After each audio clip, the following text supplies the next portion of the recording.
Salut Tokuvo et bienvenue dans cette nouvelle vidéo. Le saviez-vous? Selon de nombreux documents officiels japonais, nous ne sommes pas en 2019, mais dans la 31e année de l'ère Heisei et du règne de l'empereur Akihito. Avec son abdication fin avril, l'archipel se prépare donc à changer d'époque. Mais alors, comment va s'appeler cette ère nouvelle? C'est la grande question.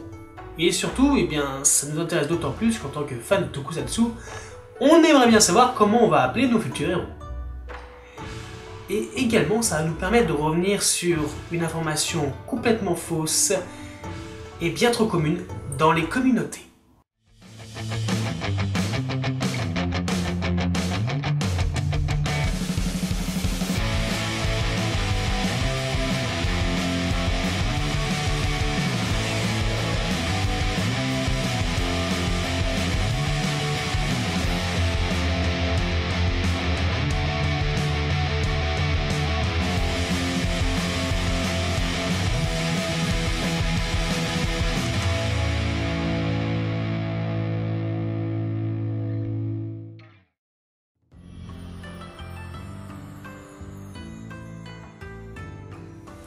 D'abord un petit point culture. Les airs du Japon, Nengo ou Gengo, littéralement nom de l'année, sont un calendrier utilisé au Japon pour compter les années. Ce système est originaire de Chine vers approximativement 140 avant Jésus-Christ et fut adopté au Japon pendant la période Jomon vers 645 pendant le règne de l'empereur Kotoku. La première ère se nomme Taika et marque de grands changements politiques. Et la dernière, mais aussi actuelle qui est toujours en cours jusqu'à avril, l'ère Heisei de la période Gendai, période qui elle est toujours en cours. Bien que l'utilisation du Nengo fut interrompue au 7e siècle, elle fut réadoptée en 701 et ce jusqu'à nos jours. En tout et pour tout, c'est près de 250 ères qui se sont succédés, soit beaucoup plus que le nombre d'empereurs, car il était coutume de changer de nom pour marquer un nouveau départ en cas de désastre naturel ou autre événement majeur. C'est sous le règne de l'empereur Meiji de 1867 à 1912 que le gouvernement a instauré la règle un règne, un nom d'air. Ainsi, l'adoption d'un nouveau nom d'air ne se fera que quand et seulement quand un nouvel empereur montera sur le trône. Système une nouvelle fois emprunté à sa voisine la Chine car déjà d'usage sous la dynastie Qing. Après la restauration de Meiji en 1868, le shogunat fut aboli et le pouvoir impérial rétabli. Du coup, le nom d'air changea pour devenir Meiji. Le gouvernement décida de moderniser le pays. Ce qui sera pris par le peuple comme une occidentalisation, ce qui n'est pas vraiment faux, faut bien l'avouer.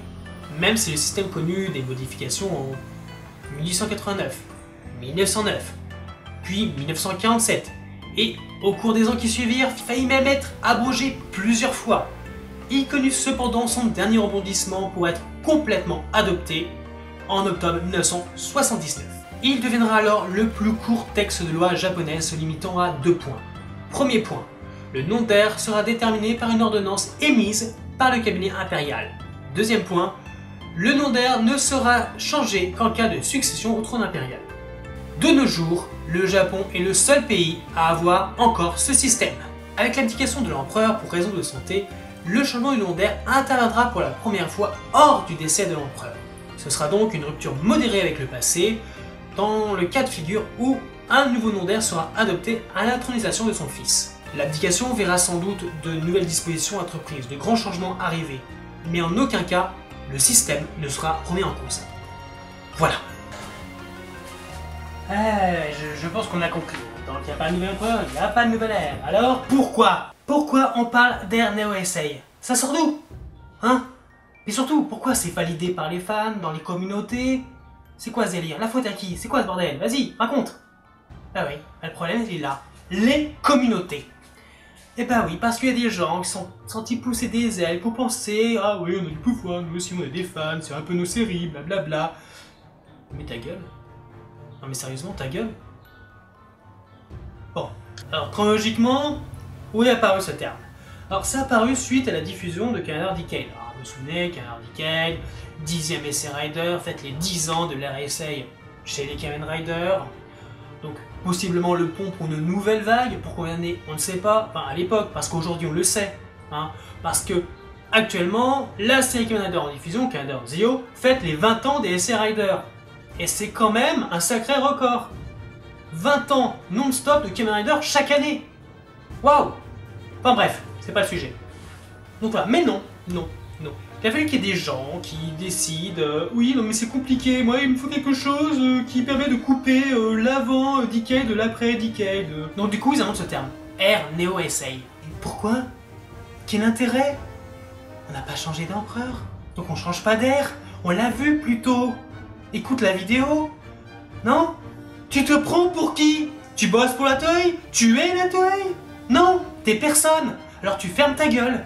Sérieusement, tu fermes ta gueule, t'arrêtes d'inventer des termes qui veulent absolument rien dire, qui historiquement n'existent pas.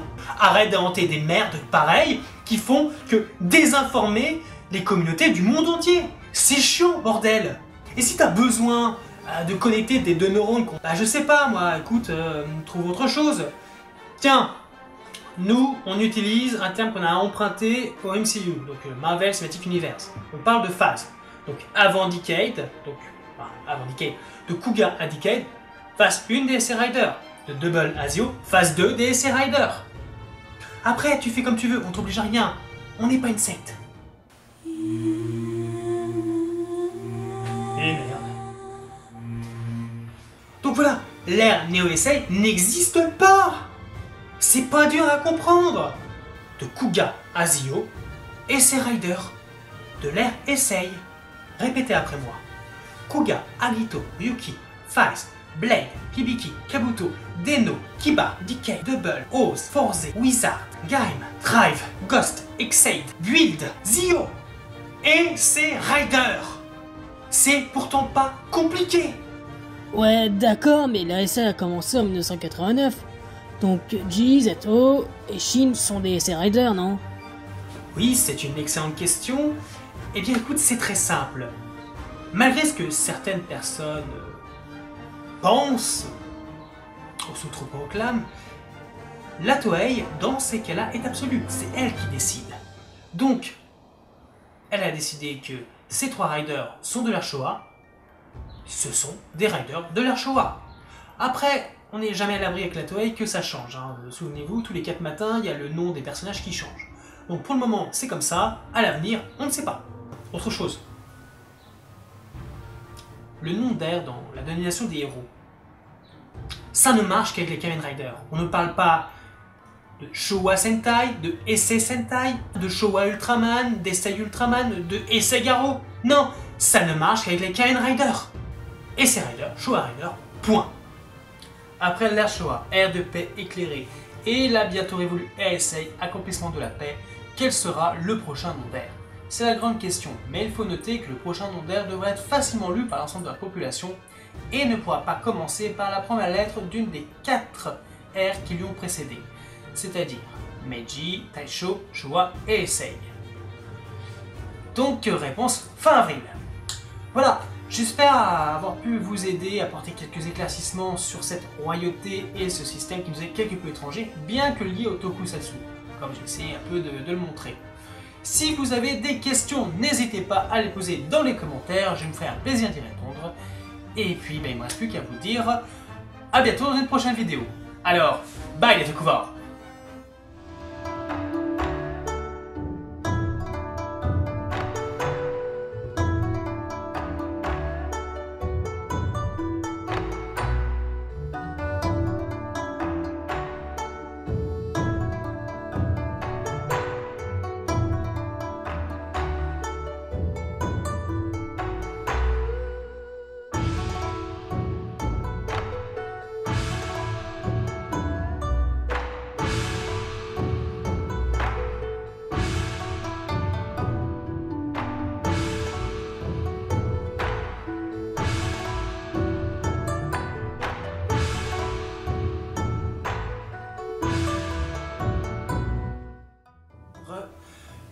Juste pour vous dire que je suis content de vous retrouver, donc j'espère que vous avez apprécié cette vidéo, le format, le concept, et justement je voulais vous parler donc des futures vidéos, parce que j'espère qu'on va quand même se retrouver assez régulièrement.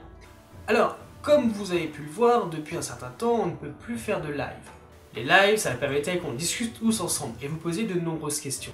Je vous propose donc un espace de communication, d'échange avec vous. Vous avez des questions? interrogation, un thème que vous souhaiteriez voir traité, ou un avis sur quelque chose, ou un jouet, un objet acheté qu'on possède, n'hésitez pas. On vous répondra dans ce genre de petites vidéos, et puis ça nous permettra bien, de continuer à interagir ensemble et à ce que vous participiez avec nous à cette folle aventure qui est la communauté Tokusatsu française. Si ça vous dit, MP, page Jeux TV, on attend vos suggestions, vos envies, et je vous dis à bientôt les Tokuforts.